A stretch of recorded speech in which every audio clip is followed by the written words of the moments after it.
जहाँ सुकून मिलता है, जहाँ आराम मिलता है, जहाँ प्यार मिलता है, जहाँ परिवार मिलता है, अपने गांव को मैं कैसे बयां करूं।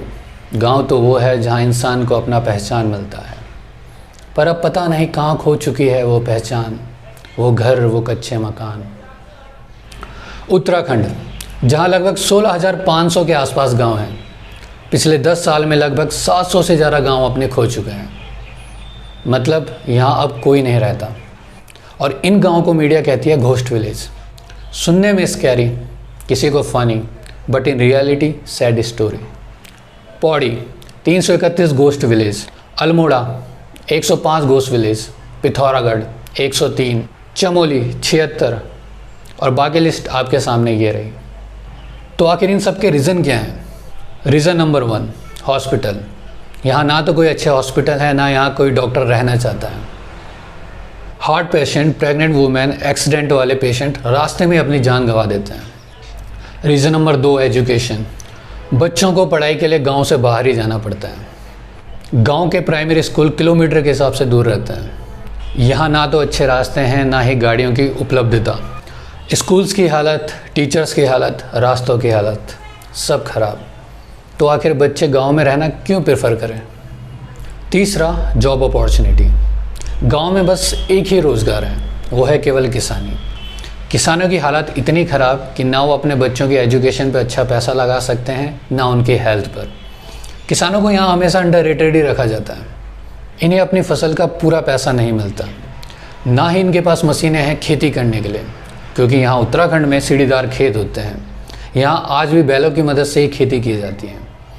क्लाइमेट चेंज की वजह से कई बार फसलें ख़राब हो जाती हैं। किसान जो देश को खाना खिलाता है, उसके खुद के खाने के लाले पड़ जाते हैं। इन सब के अलावा road connectivity, network connectivity, good financial services like bank और एटीएम यहाँ कुछ भी उपलब्ध नहीं। तो आखिर गांव में लोग रहे क्यों? अगर गांव वालों को शहर जैसी अपॉर्चुनिटी और फैसिलिटी मिलने लग जाए तो लोग गांव क्यों छोड़ें? सुना है खरीद लिया करोड़ों का घर उसने शहर में, पर आंगन दिखाने आज भी बच्चों को वो गांव लाता है। तो क्यों ना हमेशा के लिए गांव वापस आया जाए। दरअसल गांव की भोली भाली जनता का सरकार और कुछ अमीरजादे हमेशा गलत फ़ायदा उठाते हैं।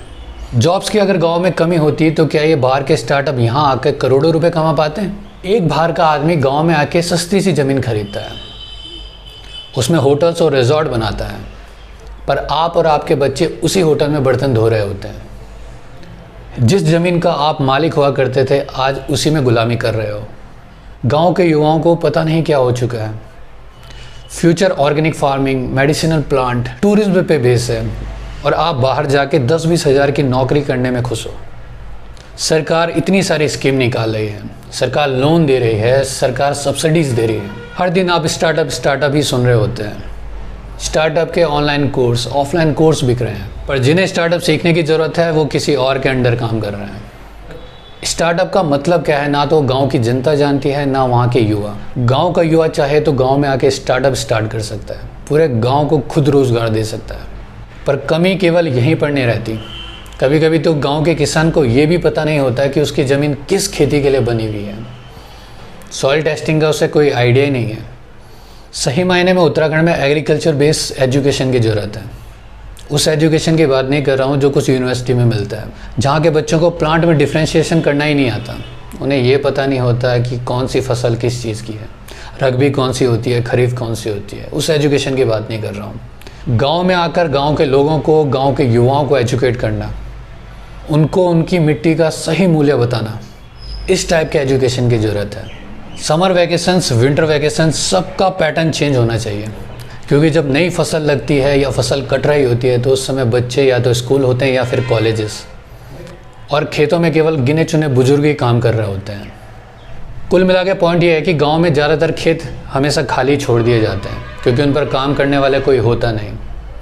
किसी को अभी लग रहा होगा कि ये क्या बकवास चल रही है, क्या ये पॉसिबल भी है? कुछ एग्जाम्पल ऐसे भी हैं जिनमें लोग वापस अपने गाँव को लौट के आए। वो गाँव जिन्हें लोगों ने सालों पहले छोड़ दिया था, आज लाखों का बिजनेस खड़ा कर चुके हैं। तो जब वो कर सकते हैं तो आप क्यों नहीं? कुल मिलाकर गांव में अपॉर्चुनिटीज़ बहुत हैं, और अगर गांव के पढ़े लिखे लोग वापस गांव आ जाए और अपने स्किल और एजुकेशन का सही इस्तेमाल करें तो गांव में हर वो अपॉर्चुनिटी क्रिएट की जा सकती है जो शहरों में मौजूद है। बस ज़रूरत है तो एक बार गांव में वापस आने की। हम ना किसी का खाते हैं, ना किसी के सामने हाथ फैलाते हैं और ना ही हमारा कोई बॉस है। हम देश को खिलाते हैं और हमें गर्व होना चाहिए अपने किसान होने पर। जय हिंद, जय भारत।